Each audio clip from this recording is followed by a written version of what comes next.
দাদা, একবার আমাদের সুযোগ দিয়ে দেখুন। কেন্দ্রে তো দিয়েছিলাম, কি করেছেন? গ্যাসের দাম, পেট্রোলের দাম বাড়িয়ে মানুষকে নাজেহাল করে ছেড়েছেন। সাধারণ মানুষ খাবে কি? দিদিরা, ভোটটা কিন্তু আমাদেরই দেবেন। আমরা লক্ষ্মীর ভান্ডার বাড়িয়ে দেব। থাক দাদা, আপনাদের মোদিবাবুর 15 লাখ তো অনেক দিলেন। দাদা, আমরা গরিব হতে পারি, কিন্তু গদ্দার নয়। দাদা, এবার গেরুয়া ঝড় উঠবে তো? বিজেপিতে গেলে কি কান কেটে ফেলতে হয়?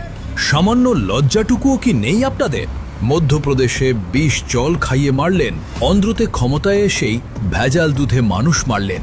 এবার কি এসছেন বাংলা শেষ করতে? আমরা এলে চাকরির চিন্তা নেই। ঠিক যেমন আপনাদের ত্রিপুরার ডবল ডবল চাকরির মতন ভাওতা, তাই না? দেশে বেকারত্ব কমাতে কি করেছেন? অন্যান্য রাজ্য থেকে বাংলায় কত লোক চাকরি করতে আসে খবর রাখেন? আমাদের জেনারেশন ডেটাতে বিশ্বাস করে কথাতে না। হিন্দু রাষ্ট্রের জন্য ভোটটা আমাদের দিতে হবে। থামুন থামুন, গুজরাটের দাঙ্গা আমরা কেউ ভুলিনি। এটা বাংলার মাটি। এখানে জাত ধর্ম নিয়ে রাজনীতি করতে আসবেন না। আমরা সবাই একসাথে থাকি, এটাই আমাদের সংস্কৃতি, এটাই আমাদের শিক্ষা।